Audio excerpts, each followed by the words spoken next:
God, theater owners are going to kill me for this. At the movies. What goes on inside the movie theater once the lights are down? It's like the Mile High Club. Dry cleaners using this. So that's what my clothes would be laundered in. That's just so disgusting. And nail salons. She said, I have the perfect tool. Using, brace yourself. We have video of a wood sander being used on people's feet here. It's always ready when you need it. Plus behind the scenes at the airport. You should assume that this bag is going to be handled in the worst way. Your luggage lost, found, stolen, and worse. Here comes the really gross part, in the dirty panties. So you found someone else's underwear in your bag? Tonight they're spilling the beans and everything else. True confessions. Honestly, we were just trying to get your side of the story. Here now, Elizabeth Vargas and David Muir. Tonight, with the weekend finally here, we ask a simple question. Do you have any weekend plans, any errands to run? Tonight, before you go to the movie theater, the dry cleaners, the spa, some stunning true confessions from the people on the other side of the counter. That's right, David. We are breaking out our spies and our spy cams to see what really goes on, starting with nail salons. What's the difference between one of those and a Home Depot? Well, it turns out not so much. After this, you'll look at power tools and mani-pedis in a completely different way. Here's Rena Ninan with the undercover video. Right here on your right side. Right here, man. Sandra! These days, if you want to make a splash on the red carpet, you have to have your nails masterfully manicured. The glitzier, the better. Just ask Katy Perry and actress Zooey Deschanel. And just this week at the Oscars, so this is called a manicam. Lupita Nyong'o got almost as much praise for her polish as her performance. But before you try and bedazzle your fingers and toes, It's really not about the glitter and the polish anymore. listen to the warnings from this industry insider. What do you think is the one thing that nail salons just don't want the consumer to know? There is danger lurking everywhere. The potential for infection is greater than people realize. Hi, Joan. A salon owner and nail tech for 34 years, Athena Elliott rates other salons for her website. She says they aren't necessarily safe because too many salons take shortcuts. It's a lucrative business. I mean, we're a $7.9 billion industry, and unfortunately, there's a lot of money to be made at your cost. What have you seen? Dirty tools, dirty tubs. That's the one where I really cringe a lot. She cringes not only because it's gross, but because it's also potentially dangerous.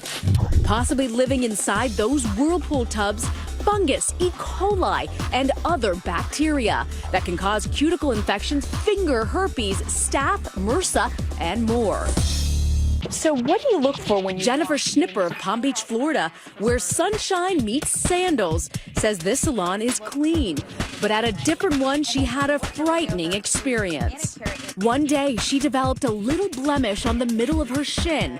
Pretty soon, it wasn't so little.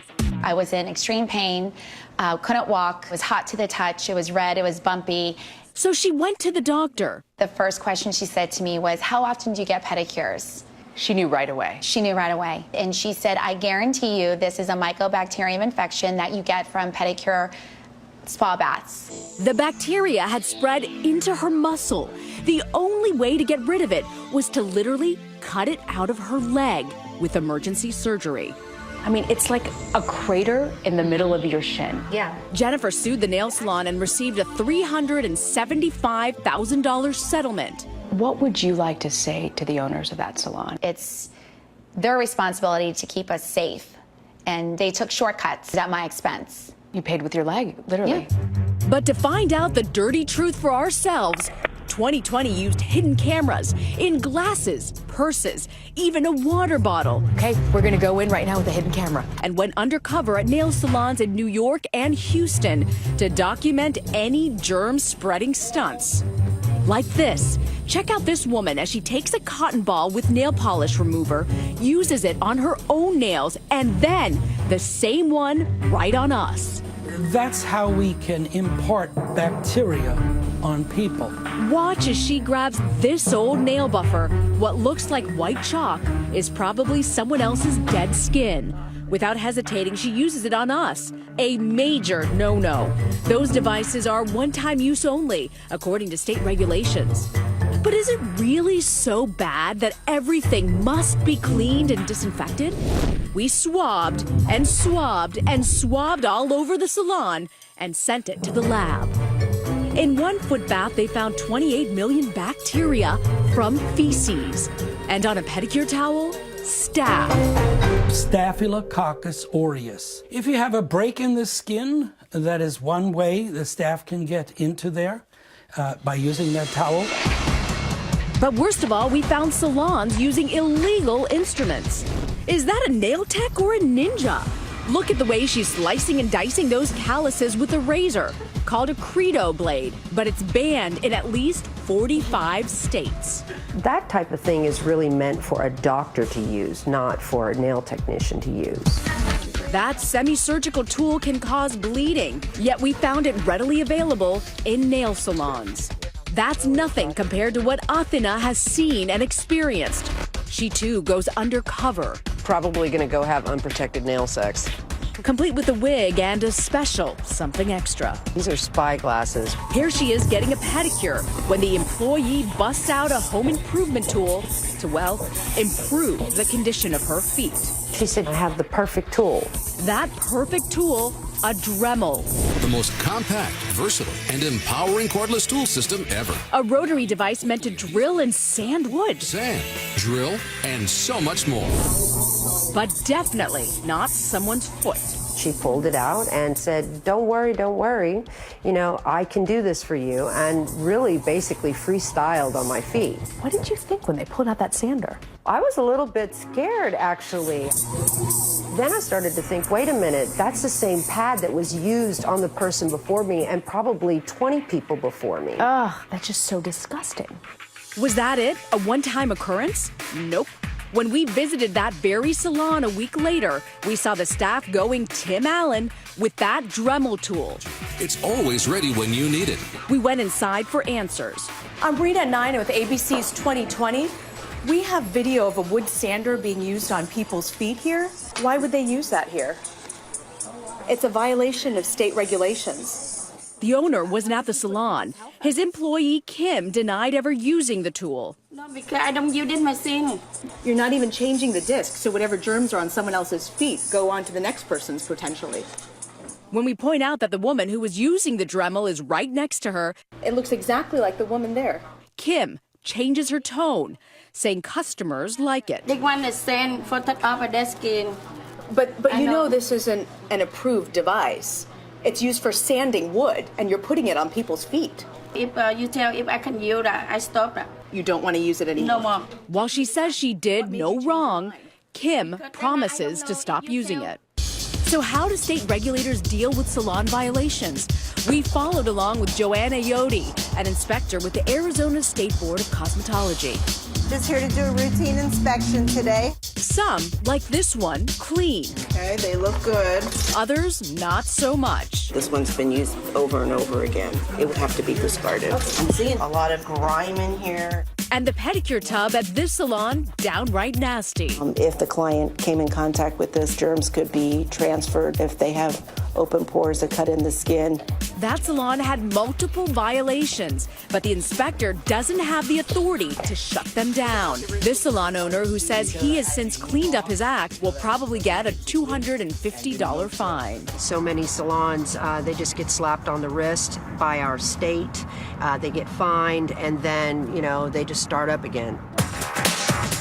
Athena wants everyone to know that there are also good nail salons out there too, and has a bit of advice. Don't be fooled by the sticker price. Are you safer in a five-star salon that charges 5 times the price? Absolutely not. Dirty knows no prejudice. It's everywhere. And it doesn't matter if you're paying $50 for a manicure or you're paying $10 for a manicure. It's still lurking. I'm rethinking my weekly manicure. Before you get your claws out, we've got some tips for you how to make sure your nail salon is safe. Go to our website for a list of warning signs and tweet us your spa stories at #ABC2020. David and I will be right back. Next, dry cleaners. Certainly not dry and not always clean. So that's what my clothes would be laundered in. We're busting the myths on everything from club soda to cashmere. That's next.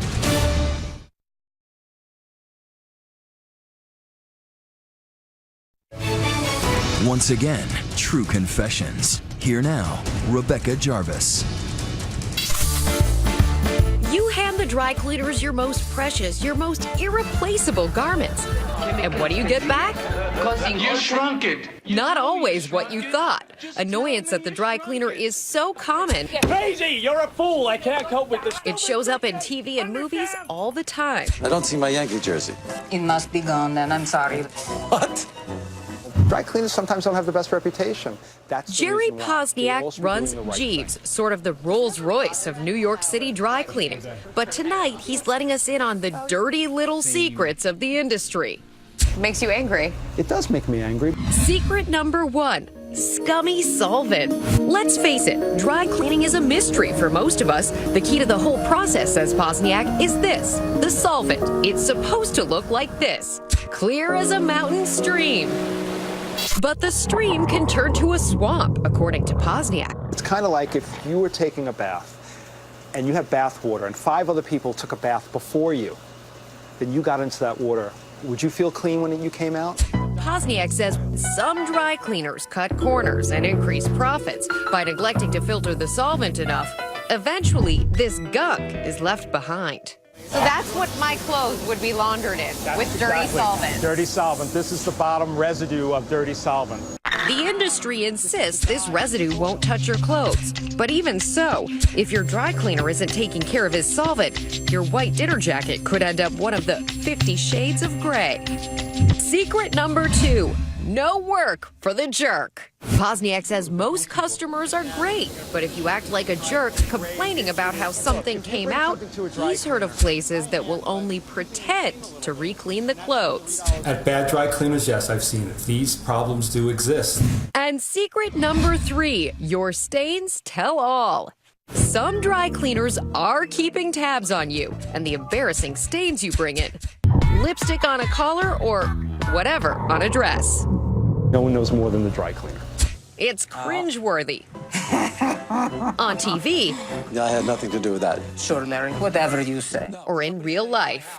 Ever gossip about people, what they've brought in? When I was working with my dad, we had a client who we had a nickname for. He was Mr. Condom, because every time we had a pair of clothes from him, we usually found a condom. It's like, oh, this is so disgusting. I can't believe Lydia Noon knows every secret and every secretion of the cleaning biz. You know, there's the customer that always has like gross stains on their clothes every week. It makes you wonder, like, what are they doing? Lydia works at 2020 today, handling other kinds of dirty laundry. But while she was in school, she made extra cash behind the counter at her local dry cleaner. So we decide she's perfect to do our dirty work, a kind of test of dry cleaners. Which dry cleaners? Lydia begins by loading this dryer with the names of over 1,000 located in New York. And the winner is... After a quick spin, she selects 10 places to check out. And what will be their challenge? That requires a visit to the Stain Master. We have 10 identical pair of khaki slacks and 10 identical white shirts. Meet Alan Spinvogel of the National Cleaners Association, using yellow mustard, red wine, and blue nail polish like a day of dry cleaning. He paints equal stains on each garment. There are difficult stains, and if they can remove these stains, they can probably remove any type of stain. Impressive work, but we wanted to test the cleaner's honesty as well as their competence. So Lydia adds something extra, a $10 bill in each pants pocket. Posniak is not confident. I've heard of places that it's finders keepers. Out of one pocket and in someone else's pocket. What will be removed? The mustard spot, the wine spot, the nail polish spot, or the 10 spot? We're about to find out. Along with intern Haley Peck, Lydia loads up a car with those befouled shirts and khakis and heads off. The 10 cleaners are in Brooklyn, Queens, and Manhattan, from the high-price spots in the Silk Stocking District to a low-rent outfit near housing projects. Do you think you can get nail polish out? I don't know. Lydia and Haley record the drop-offs. Nail polish? Sure. This will be ready by Monday. It'll be a few days before we can see what comes out in the wash. You really don't know. So in the meantime, we dig more dirt with Deborah Kravitz. She runs Apthorpe Cleaners, a top-flight spot we aren't testing. She has a few more dry cleaning secrets you need to know, starting the moment you stain something. What do you recommend people do? Is club soda the answer? Club soda is definitely not the answer. If it was, we'd all fill up our cleaning machines with club soda. Secret number 4, no club soda. She says club soda does nothing except possibly make the stain worse. Instead, gently dab the spot with a white napkin or do nothing at all. True or false? Dry clean only means you have to dry clean it. No. That's right. Secret number 5, labels lie. For certain fabrics like cashmere sweaters, hand washing is just fine, as long as you don't put it in the dryer. But there's one more secret that gets us women hot under the collar. Secret number 6, the gender gap. What did you think when you got the bill? I thought it was a mistake. I mean, it just didn't make any sense. Janet Palmer was hotter than a steam iron when she discovered the dry cleaner charged her more than her husband to clean shirts. Exact same shirt. Yes. Different size. Yes. $2 more. Yes. Outraged, Palmer decided to call 50 dry cleaners in New York City. And while we can't say it's true everywhere, she found women on average paid 73% more. 73% more for what? I have no idea. What would happen if you put a women's shirt on there? It just wouldn't fit. Our experts tell us it's not sexist, it's economics. Women's shirts can't fit on a pressing machine and have to be hand ironed. So this is why women pay more. More labor equals more expensive. Maybe so, but Janet Palmer was so put off, she's boycotted dry cleaning for years. But not our Lydia. Our shirts fit on the presser, so no extra charge. But are they clean? And what about the $10 hidden in the pants? How many cleaners gave the cash back to us? Sad to report, but get this, out of 10 cleaners, just one. The other 9 charged us the sticky fingers tax. What's up with that? Now, the moment of truth with those stains. Lydia goes to VARTest, an independent lab where they perform scientific stain analysis. Here are the shirts. Overall, it's a mixed bag. The nail polish was the toughest. Only 3 out of 10 got that out, while 7 out of 10 were able to clean the wine stain. As for the mustard on the pants, only 6 out of 10 succeeded. But our biggest surprise, the cheaper spots did better than the fancier places with the supposed expertise. You don't know what goes on behind closed doors. Brevin and Posniak agree. Our test proves customers need to sample dry cleaners themselves. You just can't pick a dry cleaners by the one that's closest in your neighborhood. And stick with whoever wins. Next, baggage handlers. You're in good hands. Well, not always. They'll throw it, kick it, toss it. And what they never tell you about check-in time. Confess your carousel calamities. Tweet us at #ABC2020. Coming next.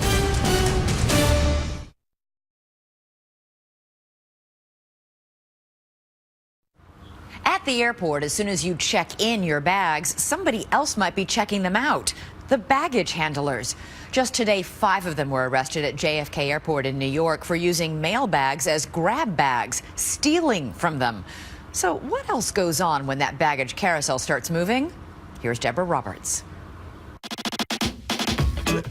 When traveling, Megan McCord wants what we all want, for her bags to arrive safely. So last October, the Atlanta jewelry designer thought nothing of packing $6,000 worth of baubles, then boarding a flight to New York City to meet clients. Were you nervous about the idea of checking your bag with jewelry in it? I just sort of thought, it'll be okay. Can't carry all this stuff because it's heavy.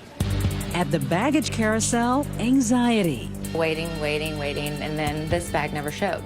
Megan was flabbergasted, but not this guy. What is one of the biggest misconceptions that we have about how our bags are handled? That we care. For 13 years, William Henry has worked as a so-called rampy. In his book, The American-Made Baggage Handler, he unloads the secrets of his profession. Well, you should assume that this bag is going to be handled in the worst way. This rampy likes the pushover technique. Now, I see a lot of these folks have been standing here for quite a while. What's going on back there? There ain't no rush. As a deliver the bags to the claim, these bags can fall out of the cart onto the ground. Turbulence on the tarmac, bags rolling down like tumbleweeds. In reality, though, more than 99% of checked luggage arrives unscathed. But last December alone, there were nearly 224,000 reports of mishandled bags in the U.S. That includes damage, delay, loss, and theft. You have hundreds and hundreds of bags, and you kind of become numb to the process. Tim Sigelski was a rampy for 2 years. What was your most egregious mistake? Our crew loaded the wrong bags in the wrong plane. The engines are going, flights are coming in at different times, so there's confusion, and things can go wrong. That sounds as familiar as the fasten your seatbelt sign to globe-trotting lawyer Aaron Hurwitz, who always travels with this fire engine red duffel bag. Who'd misplace this? I don't know how you could get more bright than this. Yet, like a jilted lover, he's been left standing at the carousel 4 times this past year, waiting for that bag. It's just pure frustration. You just throw your hands up and say, great, here we go again. And guess what, Aaron? Pretty much a bag is a bag is a bag. Think life is better in the front of the plane? Think again. Is the first class bag going to be handled a little better by the baggage handlers? No. Just because we see that tag on that bag, that doesn't mean it's going to get any priority. In fact, that first class priority tag might even make your suitcase more attractive to a sticky-fingered handler. How does a baggage handler look into a bag? Because I imagine there are cameras all around the airport. They find places that are not monitored. Like these guys caught red-handed on hidden cameras in the belly of a plane at JFK Airport. This one goes through a wallet and scores cash. This one snags some new headphones. As long as they got that bag in an area that's undisclosed, unmonitored, unsupervised, they can do what they want with that bag. Megan knows that for sure. Her missing bag finally arrived to her Atlanta home 23 days later with an unwelcome surprise. Let's put some gloves on. Why the rubber gloves? Just wait and see. Did you recognize any of these things? Well, these are my jeans, and they're turned inside out. So somebody had worn these? Yeah. Then I find shoes 2 sizes too big. So this isn't even your shoe? No. And then here comes the really gross part, and the dirty panties. So you found someone else's underwear in your bag? Pre-worn underwear. Okay. And then comes the jewelry bag. So I open it up, and I was just devastated. So they took all of your jewelry except for these pieces. It felt violating. It's almost like a flea market out there. Former NYPD Detective Frank Shea says even your carry-on's not guaranteed a safe landing if it gets hijacked as you head down the jetway. And that's where most of the thefts are occurring, from the boarding gate to the belly of the plane. If one of the ground personnel says your carry-on luggage has to go underneath because the luggage bins are full, and take the couple of minutes and take out the valuables that are in that bag. So what's a weary traveler to do to brace your beloved bag for impact? First, buy a 4-wheeler. When we load a plane that doesn't have the wheels, they'll throw it, kick it, toss it, and with 4 wheels, they can just roll the bag. Next, find a bag as strong as a tank. What is this made of? This is the same material that NFL uses for their shoulder pads and F1 uses for their racing cars. And as secure as Fort Knox. Luggage that does not have zippers immediately gives people who steal luggage less options. And believe it or not, never check in too early. I'd say if you do it more than 2 hours early, they don't even have things set up for your flight yet. Aaron Hurwitz realized that was his fatal error. I've checked the bag ahead of time, and that's really where I run into trouble. So he now leaves no time for his bag to get tossed and lost. I think the real sweet spot to check your bag is anywhere between 45 minutes to 90 minutes before the flight. And if you're really paranoid about keeping track of your bag, technology to the rescue. For $90, you can get a tracking device like TrackDock. I packed it in my bag on a recent trip to LA, and just after landing, ta-da, I got an alert on my phone. My suitcase was in LA too. Ah, the joys of reuniting with your bag. Next, lights, cameras, bed bugs. A lot of theaters have problems. I don't want to say that. I won't say it. Come on. From 10,000% markups to heavy-duty makeouts. Confess the worst thing you've done at a movie. Tweet us at #ABC2020. True Confessions continues. Here's Nick Watt. You're packed inside a big dark room with a couple of hundred total strangers. What's that smell? What's that guy doing? What's that on my foot? Is that legal? That can't be clean. We are on a journey, swabbing theatres across the land and grilling the experts. There's nothing more crazy than owning a movie theater. To bring you the truth. There's no law that says they have to clean these seats. Yeah, that's disturbing. What goes on inside the movie theater once the lights are down? Well, you could tell by what goes on inside the movie theater with what you find after the movie. Okay, go on. Used condoms. Really? You got a romantic comedy, it's like the Mile High Club, and it's going to happen in your theater, trust me. Have you ever caught somebody in the moment? Yes, but if nobody complains, let them get away with it. What I always complain about are the prices. $8 for a bucket of popcorn that costs, wait for it, maybe 8 cents to make. A 10,000% markup?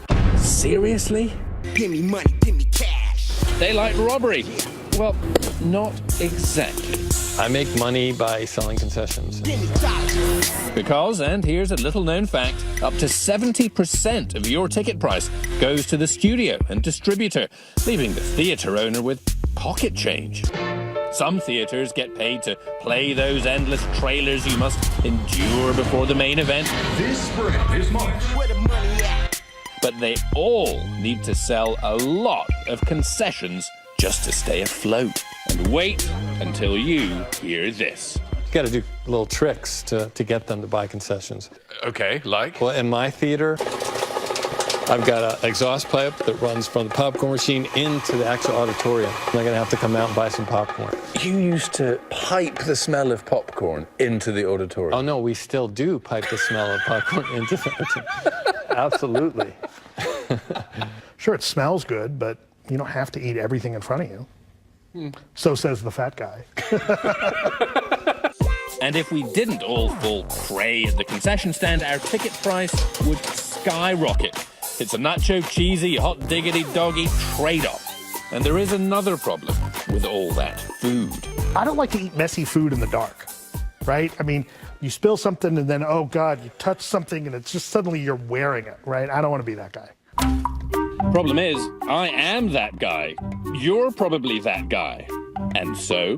You know, a lot of theaters have problems. I don't want to say this. I won't say it. Come on. They have some little creatures running around your feet at night. Roaches or rodents? You've got to really make sure that you've got a good exterminator. God, theater owners are going to kill me for this. You go walking across and your feet stick to the floor, right? So who's going to wear sandals? God only knows what you're walking on. Or what's walking on you. Bed bugs. Late last year, there were reports of itching at a theater in Wisconsin. And in 2010, the AMC Empire in Times Square closed temporarily while exterminators culled some little critters. Remember I said we took samples? We're going to go in and try and swab the seats and the floor without anybody noticing.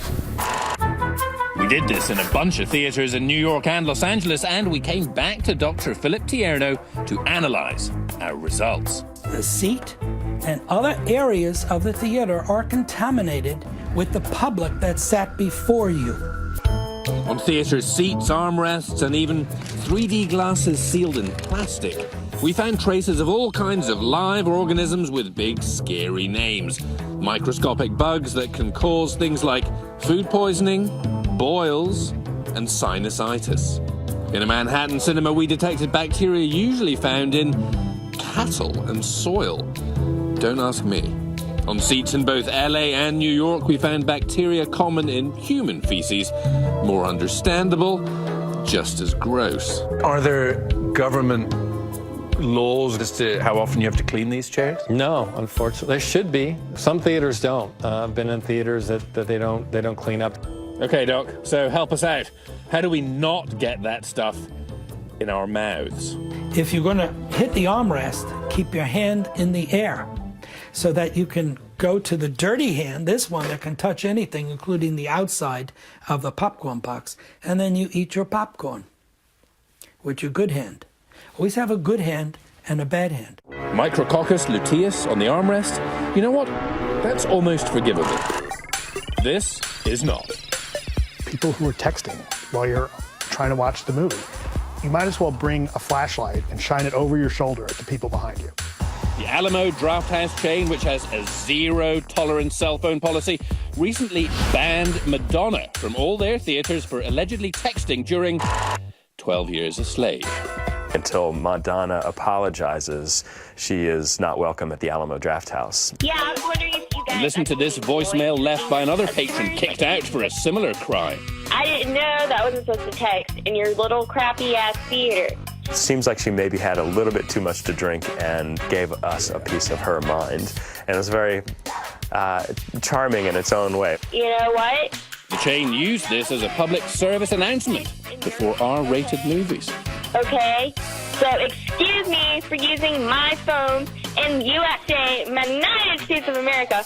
They got to go, and I've had that happen many times. Robert Buxbaum, who, remember, will never break up a courting couple, will kick you out for cell phone use.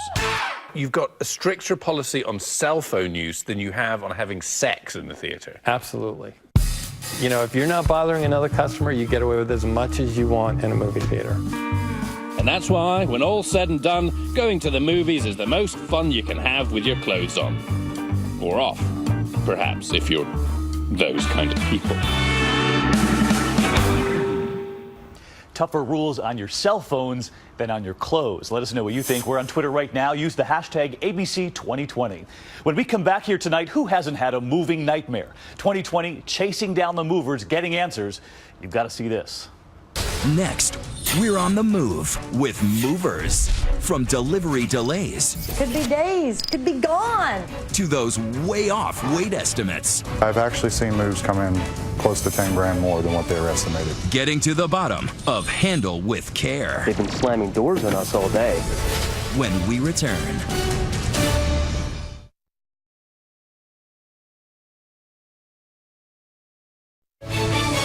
"2020 continues with Matt Gutman. Tonight, 2020 viewers are sharing their horror stories about moving. Isha complains, they gave a quote in the beginning, jacked it up $1,800 at the end. Kara says, I waited 65 days from date promised. Lived in empty house 65 days. those furious complaints of ripoffs, of horrible service, stress to the max, were just another day in the office for this guy. How often would customers call you and complain? That was a daily occurrence. Jason Raffa spent nearly 5 years as a customer service agent in the moving industry. He confesses the process can be a minefield of potential ripoffs, especially if you hire a low-cost mover through a broker. So tell me the types of scams that you've seen. The most part of the scamming is from the price inflation, from weight, packing. Rafa says, watch out. Your initial estimate can turn out to be a lowball number that gets pumped up once the company has your stuff. But I've actually seen moves come in close to 10 grand more than what they were estimated. This is the kind of scam that goes on all across the country. Unfortunately, yes, sir. J.J. Stroh of the Arizona Department of Weights and Measures alerted us to the case of 81-year-old Kathleen Kennedy, who claims she got scammed when she moved from Burbank, California to Mesa, Arizona. Stroh says rogue movers hiked the price of her recent move not once, not twice, but 3 times, demanding an additional $1,400 for extras like fuel, packing, redelivery, and storage. And so the price can go from $775 to $2,600. Yes, sir. And that's what we see quite often. And Stroh says ever since the client refused to pay that jacked up price, the company has kept her stuff. So what does she have with her? Basically nothing. It's stories like that which have Felicia Carl of Guttenberg, New Jersey, sweating bullets about her upcoming move to Houston, Texas. So what are the nightmare scenarios you've heard about? You know, number one, delayed. Number two, the driver's like, I only want cash. Well, and then the amount goes from $36.80 to something different. And Rafa says that's not all she should be worrying about. You never know who's going to walk through that front door. Take Andy T. Bueno, a mover with prior convictions for assault and criminal trespass and a recent bust in Texas for shaking down clients. Believe it or not, I've actually heard boxes being unpacked. Taking out valuables? Taking out valuables, looking for jewelry, things like that. Or how about taking a porn break? These New York movers, recorded on hidden camera, couldn't resist ogling a stash of smut they discovered under this couch. One by one, they all take their turn. In fairness, it's not a crime to look.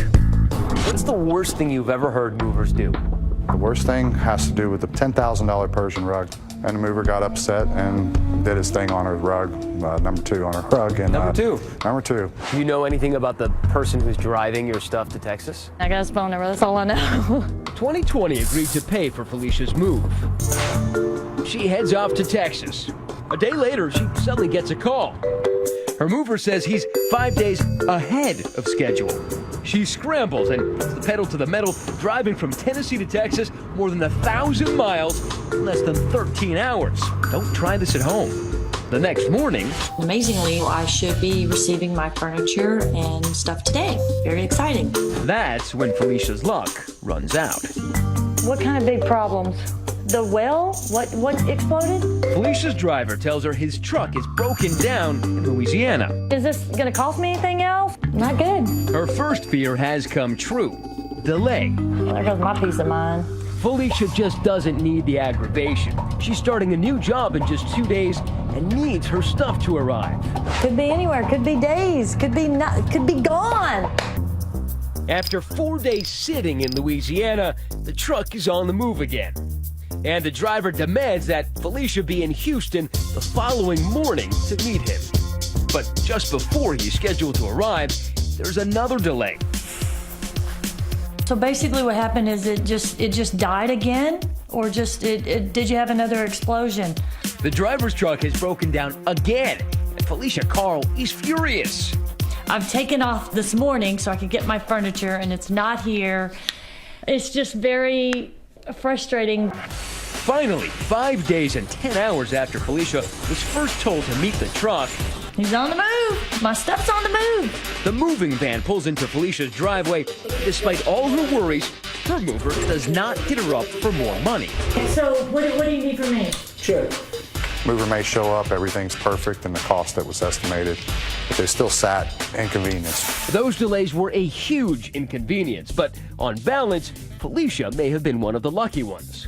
In the meantime, Kathleen Kennedy's stuff is still being held hostage, and we headed to Los Angeles to find out why. This lady's belongings were essentially hijacked the Fed safe for 2.5 months. We're trying to figure out why that was. That's not what happened. At first, no one wanted to talk to us here at this moving company. Honestly, we were just trying to get your side of the story. We were met with slammed doors. Okay. This is Joe. Who's Joe? We were then referred to the company's attorney. You say they have nothing to hide, but they've been slamming doors on us all day. I hope it's true. Thank you. The company denies any wrongdoing and claims Kathleen agreed to the higher price. But just 30 minutes later, the company assures us the moving truck is headed to Kathleen's new home in Mesa, Arizona, right away. So they're in Mesa. Sure enough, a moving truck magically appears just hours later at the destination, delivering Kathleen's stuff, charging only slightly more than the original estimate. We have the actual inventory of what's on the truck. JJ Stroh and his men are on the scene, and he wants to know how this simple west to east move wound up going south. These are violations, and they're all warnings. You guys ever had this happen? No. Stroh points us to this document, a revised and he says